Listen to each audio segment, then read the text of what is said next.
Hello दोस्तों, कैसे हैं आप सब। आई होप आप सब ठीक होंगे। दोस्तों, आज की हमारी कहानी का टॉपिक है बेमेल शादी यानी मिसमैच मैरिज, जो एक सेंसिटिव मैटर है। तो चलिए दोस्तों, ज़्यादा टाइम वेस्ट ना करते हुए कहानी को स्टार्ट करते हैं। क्या हो गया है मम्मी? मैं कोई जुर्म या गैर कानूनी काम कर रही हूँ? वो तो ठीक है मम्मी, मगर हमारा समाज, रिश्तेदार और पड़ोसी क्या कहेंगे? किसी को कुछ भी कहने का कोई हक नहीं है। हम किसी के मोहताज नहीं हैं। तुम्हारे बाप के मरने के बाद ये लोग हमारा ख्याल नहीं रखते थे। ना ही इन लोगों ने तुम्हें पाला है। इन लोगों को कुछ बोलना भी नहीं चाहिए। बात यह है कि मेरी माँ ने अपनी दूसरी शादी का इरादा कर लिया था। मेरे पिता को मरे हुए 3 साल हो गए थे। वो तो शुक्र था कि हमारा छोटा ही सही अपना मकान था, वरना हम तो दर दर की ठोकरें खाते फिरते। उस वक्त मेरी उम्र 17 साल थी, जबकि माँ ज़्यादा से ज़्यादा 35 साल की रही होंगी। उनकी शादी बहुत कम उम्र में हो गई थी। सबसे बड़ी बात यह थी कि मेरी माँ बहुत खूबसूरत और खुशमिजाज औरत थी। जब हम दोनों कहीं बाहर साथ निकलते तो लोग हम दोनों को बहनें ही समझा करते थे। ईश्वर ने मेरी माँ को बहुत खूबसूरत बनाया था। मैंने अपने जीवन में ऐसी सर्वगुण संपन्न औरतें कम ही देखी थी। वो पढ़ी लिखी भी थीं, इसलिए उन्हें मल्टीनेशनल कंपनी में जॉब भी मिल गई थी, जबकि मैंने अपनी ग्रेजुएशन का सिलसिला शुरू कर दिया था। उन्हीं के फर्म में एक व्यक्ति था, अभिषेक। उसने माँ को शादी के लिए ऑफर की थी, जबकि माँ भी इस बात के लिए राजी हो गई थी। ये कोई गलत बात नहीं थी, लेकिन फिर वही समाज। मैंने एक बार फिर माँ को समझाया, देखो मम्मी, लोग क्या कहेंगे कि जवान बेटी घर में बैठी है और माँ को शादी की सूझ रही है। देखो बेटा, मैं ये शादी अपने शौक के लिए नहीं, तुम्हारे भले के लिए कर रही हूँ। घर में एक मर्द का होना बहुत ज़रूरी है। मर्द के होने से घर की हजार बलाएं टल जाती हैं। लोग इसकी तरफ मैली निगाह से नहीं देखते। मर्द लोगों की नज़र में घर का पहरेदार होता है। दूसरी बात यह है कि तुम्हारी शादी का खर्च कैसे पूरा होगा। इसके लिए अभिषेक ने कहा है कि वो तुम्हारी शादी की जिम्मेदारी लेगा।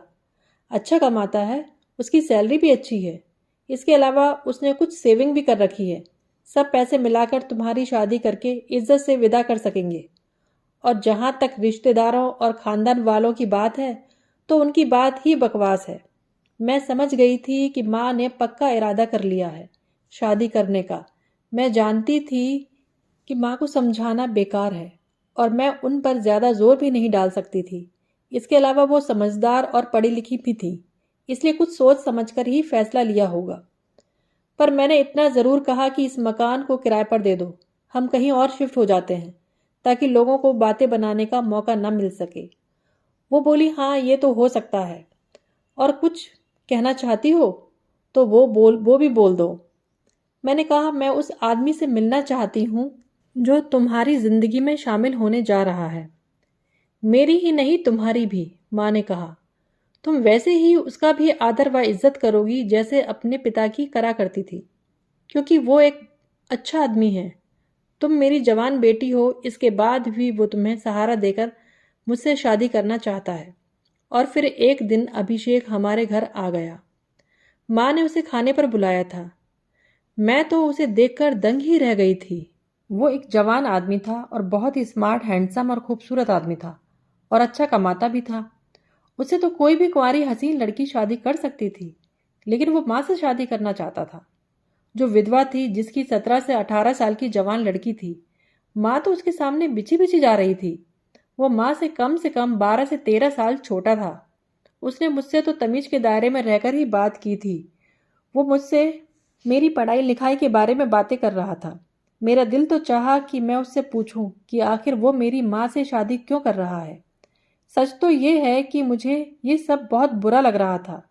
उसके जाने के बाद मेरी माँ ने मुझसे मेरी राय जानना चाहिए, तो मैंने कहा, मम्मी ये शादी नहीं होनी चाहिए। वो बोली, क्यों बेटा? मैंने कहा, इस शादी के बाद अफवाहों के बाजार लगेंगे और लोगों के दिमाग में शक के 100 बीज उगेंगे। और हाँ, अगर वो आपकी उम्र के मेल का आदमी होता तो कोई प्रॉब्लम नहीं थी। लोग तरह तरह की बातें बनाएंगे और तुम्हारा मजाक बनाया जाएगा, और मेरी भी बहुत बदनामी होगी। तुम्हारी क्यों बदनामी होगी बेटा? माँ, तुम इतनी भोली हो कि ये बातें समझ ना सको। लोग कहेंगे कि बेटी के ऊपर डोरे डालने के लिए लड़के ने माँ से शादी की है। माँ शायद ये समझ चुकी थी कि मैं ठीक कह रही हूँ, इसलिए खामोश हो गई थी। लेकिन कुछ दिनों बाद उन्होंने फिर वही बात की, क्योंकि वो इस शादी के लिए बेचैन थी। जब उनकी इस शादी के लिए ख्वाहिश बढ़ गई तो फिर मैंने भी जिद की कि हम ये मकान बदल लेंगे, और फिर हमने वो मकान बदल लिया, क्योंकि हमें अभिषेक के मकान में शिफ्ट हो जाना था, जो कि अकेला रहता था। मैं शादी से खुश नहीं थी, क्योंकि मेरे दिमाग में हजारों तरह के शक पैदा हो गए थे। लेकिन माँ ने तो मुझे जैसे मजबूर ही कर दिया था। शादी बहुत सादगी से हो गई, जैसे जाहिर है कि हमारी तरफ से तो कोई नहीं था, हम दोनों के सिवा। लेकिन अभिषेक की तरफ से उसके कई सारे दोस्त इकट्ठा हो गए थे। उस समय मैं बहुत अजीब सा महसूस कर रही थी। उस रात मैं अपने पापा को याद करके पूरी रात रोती रही। ये आदमी मेरे पापा का मुकाबला कतई नहीं कर सकता था, क्योंकि वो मुझसे बहुत प्यार करते थे, और इस आदमी के प्यार में ज़रूर कोई खोट होगा। क्यों भला कोई अपने से इतनी बड़ी उम्र की औरत से शादी करेगा। दूसरी सुबह मैं अपने कमरे से बाहर नहीं निकली, क्योंकि मुझे अजीब तरह की शर्मिंदगी हो रही थी। फिर खुद मम्मी ही मुझे नाश्ते के लिए बुलाने आई थी। मैंने मना कर दिया कि मैं नाश्ता नहीं करूँगी, मेरा जी नहीं चाह रहा है। पागल मत बन, कब तक भूखी रहेगी बेटा? और अभिषेक भी तुझे बुला रहे हैं। तो ठीक है, फिर आप मेरा नाश्ता यहीं ले आओ। बुरी बात, अभिषेक क्या सोचेंगे? आ जाओ, टेबल पर आकर नाश्ता करो। और मैं माँ के कहने पर नाश्ते की टेबल पर आ गई। अभिषेक मेरा इंतज़ार ही कर रहा था, और उसने बहुत गौर से मेरी तरफ देखा और बहुत धीमी आवाज़ में उसने मुझसे पूछा, तुम्हारी तबीयत तो ठीक है दीक्षा? क्या तुम मुझसे नाराज़ हो? उस वक्त मैं गुस्से में से उबल पड़ी। कैसी बातें कर रहे हैं आप? नाराज़ होने का हक तो रिश्तों से होता है। जब मेरा आपसे कोई वास्ता, कोई रिश्ता ही नहीं है, तो फिर कैसी नाराज़गी? माँ मुझे बीच में टोकते हुए बोली, किस तरीके से बात कर रही हो? तुम्हें ऐसे बात नहीं करनी चाहिए। तो अभिषेक बोला, रहने दो आप, इसे कुछ मत कहो। मैं इसके मन की कशमकश को समझ सकता हूँ। लेकिन दीक्षा, तुम्हें कुछ समय बाद यह एहसास हो जाएगा कि मैं किस नेचर का इंसान हूँ। मैं ज़्यादा देर वहाँ बैठना नहीं चाहती थी, तो इसलिए उठकर वहाँ से अपने कमरे में आ गई। पापा को याद करके मेरी आंखें फिर भर आईं। मैंने ये कभी सोचा नहीं था कि हमारी ज़िंदगी में ऐसे पल भी आएंगे। घर का माहौल जहरीला सा हो गया था। मैंने अपने आप को बहलाने और बिजी रखने के लिए एक स्कूल में टीचर की नौकरी कर ली थी। स्कूल से वापस आती तो अपने कमरे में खुद को कैद कर लेती थी, और मेरी कोशिश ये होती थी कि अभिषेक का जितना हो सके सामना ना करना पड़े। हालांकि अभी तक ऐसी वैसी कोई बात नहीं हुई थी कि उसकी नीयत का अंदाज़ा हो सकता था। ना जाने क्यों जब वो मेरे सामने आता तो मुझे उसकी निगाहें अपने शरीर पर मंडराती हुई नजर आती थीं। माँ ने भी मुझे अपने हाल पर छोड़ दिया था। दोनों बहुत खुश थे, एक साथ ऑफिस जाते, एक साथ वापस आते, और फिर शाम को बाहर घूमने फिरने के लिए निकल जाते। माँ को तो नई जवानी मिल गई थी, वो तो फिर से जवान हो उठी थी। सुबह शाम इसी तरह गुजरते रहे। फिर एक दिन एक अजीब बात हो गई। मैं ये नहीं कह सकती थी कि माँ ने ये जानबूझकर किया था या वो इत्तेफाक से बाहर गई थी, वरना माँ ने मुझे अभी तक अभिषेक के साथ अकेला नहीं रहने दिया था। लेकिन वो उस शाम को घर पर नहीं थी, और मैं घर में अकेली थी। डोरबेल बजी तो मैंने जाकर दरवाज़ा खोला तो सामने अभिषेक खड़ा था। शायद वो कहीं बाहर से आया था। वो बोला, तुम्हारी माँ कहाँ है? मुझे नहीं पता, मैं तो अपने कमरे में थी। क्या तुम मेरे लिए चाय बना दोगी? मेरे सर में बहुत दर्द हो रहा है। अगर तुम्हारी माँ होती तो मैं तुमसे कभी नहीं कहता। मैंने कहा, ओके। दिल चाहा कि खुद को कमरे में बंद करके बैठ जाऊं। ज़्यादा से ज़्यादा क्या हो सकता था? फिर सोचा ये तो बुज़दिली होगी। जब एक ही घर में रहना है तो इस तरह कब तक डर कर रहूंगी। मैंने उसके लिए चाय बनाई और लेकर ड्राइंग रूम में पहुंच गई। उसने मुस्कुराते हुए थैंक्स बोला। चाय रखकर जब मैं वापस आने लगी तो उसने मुझे आवाज़ देकर रोका। दीक्षा सुनो, मुझे तुमसे एक बात करनी है। मैंने पूछा, क्या बात है? तो वो बोला, तुम मुझसे नाराज़ क्यों रहती हो? ऐसी कोई बात नहीं है, मुझे अकेले रहना पसंद है। उसने सोफे की तरफ इशारा करते हुए कहा, 2 मिनट के लिए बैठ जाओ, मुझे एक ज़रूरी बात करना है। वो मेरी तरफ देखते हुए बोला, सुनो दीक्षा, जो हुआ है मैं जानता हूँ वो ज़रा अलग है। इसका मतलब ये बिल्कुल भी नहीं है कि तुम मुझे शक की निगाहों से देखो। मैं चाहे जैसा भी हूँ, मेरी नीयत बुरी नहीं है और ना ही मेरी फितरत बुरी हो सकती है। तुम्हारे मेरे बीच में एक नाम का ही सही लेकिन रिश्ता तो है। ये रिश्ता एक दूसरे पर भरोसे का है। जब हमें एक घर में रहना है तो फिर ऐसी नाराज़गी किस लिए? देखिए अभिषेक जी, मैं आपसे एक बार पहले भी कह चुकी हूँ, जहाँ कहीं रिश्ता होता है वहाँ नाराज़गी होती है। जब मेरा आपसे कोई ताल्लुक, कोई रिश्ता ही नहीं है तो नाराज़गी कैसी? आपका रिश्ता मेरी माँ से है, मुझसे तो बिल्कुल भी नहीं। तुम्हारी माँ की वजह से मुझसे तुम्हारा कोई रिश्ता तो हो सकता है ना? नहीं, मेरा आपसे कोई भी रिश्ता नहीं है। तुम्हारी मर्जी। तुम्हें मुझसे दोस्ती नहीं करनी है तो ना सही, लेकिन घर के मामलों में तुम दिलचस्पी ले सकती हो। उसके बाद मैंने अपने व्यवहार में थोड़ी सी नरमी कर ली। मैं उसका सामना मगर उससे बात करने में परहेज करती थी। एक दिन माँ ने मुझसे कहा कि दीक्षा, तुम्हारे लिए अभिषेक ने एक रिश्ता ढूंढा है। अच्छा, तो अब वो मुझ पर इस तरह से अटैक करेगा? अरे क्या हो गया है तुम्हें? तुम क्यों उस पर संदेह करती हो? वो एक बहुत अच्छा आदमी है। मम्मी छोड़ो ये सब। अगर मुझे अपने लिए रिश्ता तलाश करना होगा तो मैं खुद कर लूंगी। आपके उस अभिषेक को इतनी मेहनत करने की कोई ज़रूरत नहीं है। माँ ने इस मैटर पर फिर कभी बात नहीं की। अभिषेक जैसे लोगों की नीयत को मैं खूब अच्छी तरह से जानती थी, इसलिए हर कदम को मैं फूंक फूंक कर रखना चाहती थी। अभिषेक ने ज़रूर अपने किसी दोस्त के बारे में बात की होगी। अगर शादी ना होती तो मैं उसके चंगुल में फंस जाती। ज़रूर ये कोई प्लानिंग होगी कि शादी के बाद मुझे मजबूर कर दिया जाए। मैं ऐसी कहानियां कई बार पढ़ चुकी थी, इसलिए मैंने अभिषेक के लाए हुए रिश्ते से अपने आप को बचा लिया था। लेकिन सवाल ये था कि मैं इस तरह के हालात में कब तक रह सकती थी? ऐसा कब तक चलता? शादी तो करनी ही थी, वो भी बहुत जल्द। मैं उस घर से जल्द विदा होकर निकल जाना चाहती थी। आपस में बैर होता तो खराबियां पैदा हो जाती। आखिर शादी हो तो किससे हो? मेरे लिए एक बड़ी मुसीबत ये थी, क्योंकि अब तक मेरी किसी से दोस्ती भी नहीं हो पाई थी और ना ही मेरी जिंदगी में कोई ऐसा था जिससे मैं मोहब्बत के दावे करती। ना ही अब तक मुझसे किसी ने मोहब्बत का इजहार किया था। ऐसा मेरी जिंदगी में अब तक कुछ भी नहीं हुआ था। मैं बस एक सीधी सादी जिंदगी गुजारती आ रही थी। कौन था मेरा? कोई भी तो नहीं। लेकिन एक दिन फिर मुझे कोई अपना मिल ही गया।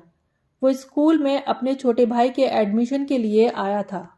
वो दोनों भाई बहुत सुंदर थे। छोटा भाई थोड़ा चंचल स्वभाव का था, लेकिन बड़ा वाला बहुत ही संजीदा, पढ़ा लिखा, समझदार, वेल मैनर्ड लड़का था। बात करने के अंदाज से ही पता चलता था कि वो किसी अच्छे खानदान से है। उसने जब भी मेरी तरफ नज़र उठाकर देखा, उसकी नज़रों में मासूमियत थी, बहशीपन नहीं। उसका नाम साहिल था। उसका छोटा भाई दूसरे स्कूल से ट्रांसफ़र होकर आया था। वो जिस स्कूल से आया था वो भी शहर का एक नामी ग्रामी और अच्छा स्कूल था। साहिल से ये मेरी पहली मुलाकात थी।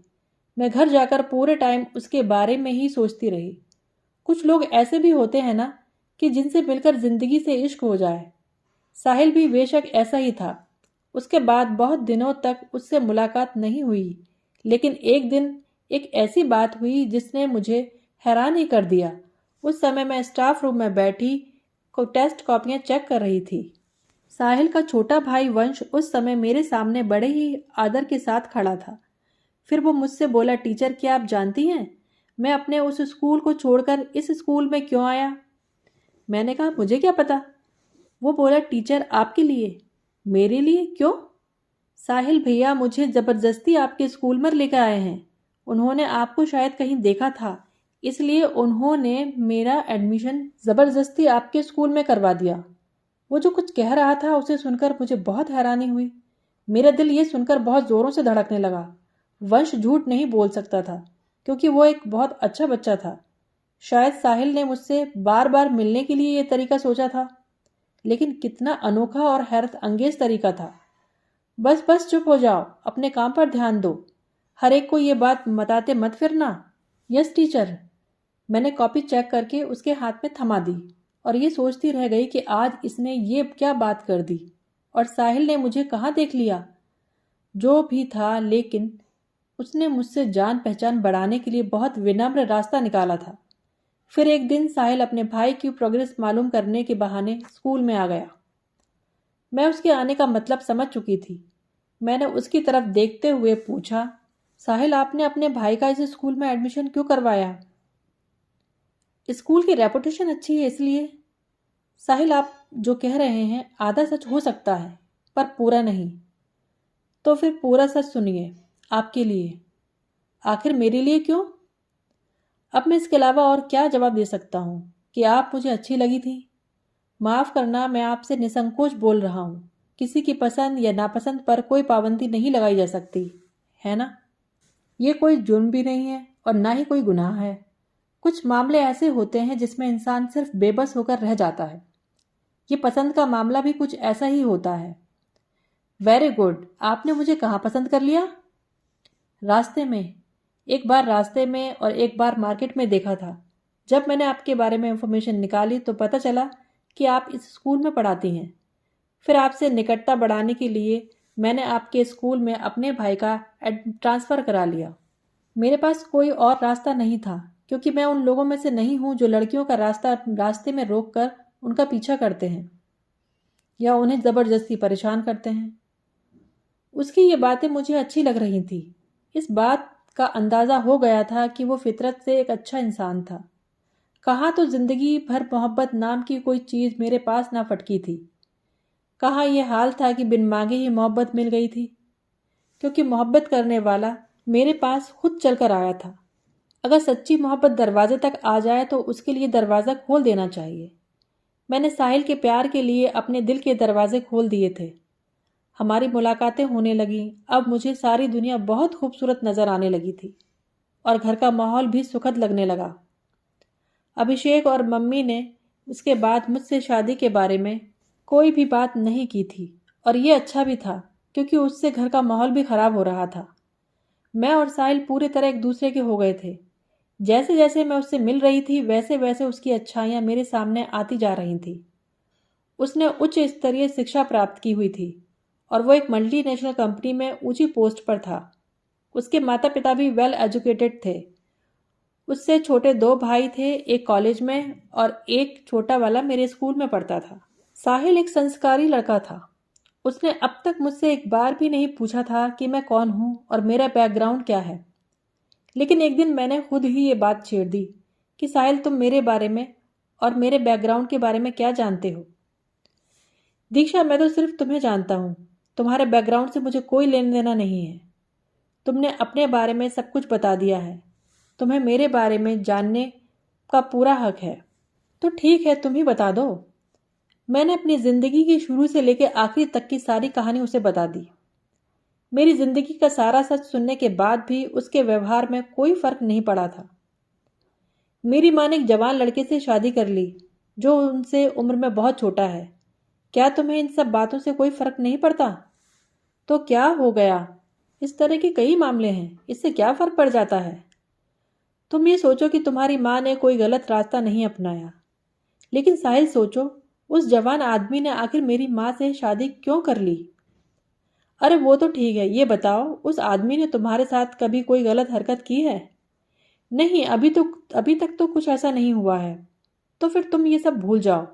तुम अपनी फिक्र करो, अपनी ज़िंदगी के बारे में सोचो। लेकिन साहिल, एक बात और है जिसकी मुझे बहुत टेंशन रहती है। अभिषेक मेरे लिए कोई रिश्ता लेकर आया था। उस रिश्ते में हो सकता है उसकी कोई प्लानिंग होगी। हाँ, ये हो सकता है। अगर उसने तुम्हारी माँ पर ज़्यादा जोर डाला तो हो सकता है तुम्हारी माँ मजबूर हो जाए। हाँ, ये हो सकता है। मुझे इसी बात का तो डर है। हाँ, तो इसका मतलब ये है कि तुम्हें पाने के लिए मुझे जल्दी करना चाहिए और अपने माँ बाप को रिश्ता लेकर तुम्हारे घर भेजना चाहिए। हो सकता है मेरी माँ बाप से मिलकर तुम्हारे घर वाले हाँ कह दे। और फिर साहिल ने जैसा कहा था वैसा ही किया। उसने अपने माँ बाप को मनाया और फिर मेरे घर रिश्ता लेकर भेज दिया। उस वक्त ईश्वर जाने अभिषेक का क्या हाल हुआ होगा, लेकिन माँ बहुत खुश थी। साहिल के घर वाले बहुत शरीफ और इज्जतदार लोग थे। उन्हें किसी भी तरह का लालच नहीं था। उन्होंने साफ साफ कह दिया था उन्हें सिर्फ लड़की चाहिए। साहिल का छोटा भाई यानी मेरा स्टूडेंट इस रिश्ते से सबसे ज़्यादा खुश था। देखा जाए तो वो हमारे रिश्ते को जोड़ने वाला पुल था। रिश्ता तय होकर शादी की तारीख भी तय हो गई और फिर हमारी शादी भी हो गई। अभिषेक के बुरे इरादे धरे के धरे रह गए थे। मेरे ससुराल वाले बहुत अच्छे थे और साहिल तो सबसे ज़्यादा ही अच्छा था। मैंने कभी नहीं सोचा था कि मेरा नसीब इतना अच्छा भी हो सकता है।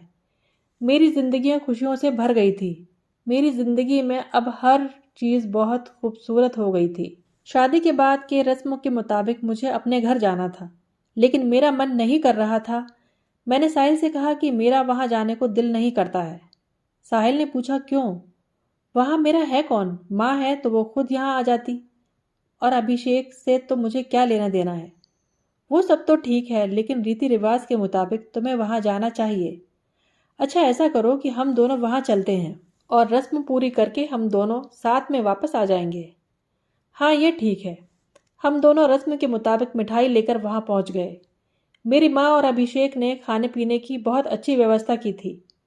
बस मैं थोड़ी देर रुककर ही वहाँ से आ जाना चाहती थी, और मैं जैसे ही जाने के लिए उठी तो अभिषेक ने मुझसे कहा, दीक्षा, तुम ये बताओ कि तुमने साहिल को कैसे पाया? इससे क्या फ़र्क पड़ता है? बस इतना काफ़ी है कि मैं बहुत खुश हूँ। क्या तुम सच में खुश हो? हाँ, मैं सच में बहुत खुश हूँ। तो यही खुशी तो मैं तुम्हें देने जा रहा था। मैंने हैरानी से अभिषेक की तरफ देखा। ये मेरा वही दोस्त है जिसका रिश्ता तुम्हारे लिए लाया था। माँ बोली, हाँ, ये ठीक कह रहे हैं। जब तुमने अभिषेक के लाए हुए रिश्ते को ठुकरा दिया था तो हम लोगों ने ये प्लान बनाया था। साहिल का भाई का तुम्हारे स्कूल में एडमिशन कराया था, और फिर तुम और साहिल धीरे धीरे एक दूसरे के हो गए। अभिषेक ने कहा, दीक्षा, तुमने ये कैसे समझ लिया कि मैं तुम्हारी माँ और तुम्हारे साथ कोई षड्यंत्र कर सकता हूँ? तुमसे भले ही मेरा कोई रिश्ता नहीं है, लेकिन तुम्हारी माँ की तरफ से तो मेरा तुमसे एक रिश्ता है, और वो है बाप का। अब चाहे तुम मेरी सच्चाई पर यकीन करो या ना करो। हाँ, अब बताओ बेटी, क्या कहती हो तुम? मेरी माँ ने कहा। मैं अब और क्या कह सकती हूँ? बस यही कि मेरा बाप से रिश्ता गहरा हो गया है। आज मैं एक बेटी की माँ हूँ। मैंने तो उनके रिश्ते को स्वीकार कर लिया था, लेकिन हमारा समाज आज भी मेरी माँ और अभिषेक के रिश्तों को तिरस्कार की नज़रों से देखता है, क्योंकि समाज ऐसे बेमेल रिश्तों को स्वीकार नहीं कर पाता। दोस्तों, मोरल ऑफ द स्टोरी ये है कि बढ़ती उम्र में इश्क हो हैरत नहीं साहिब, ये जिंदगी मुस्कुराने की जिद में है। दोस्तों, आशा करती हूँ आपको आज की कहानी पसंद आई होगी। अगर पसंद आई है तो प्लीज़ मेरे चैनल को सब्सक्राइब कीजिए, वीडियो को लाइक एंड शेयर कीजिए। फिर मिलते हैं एक नई वीडियो में एक नई कहानी के साथ।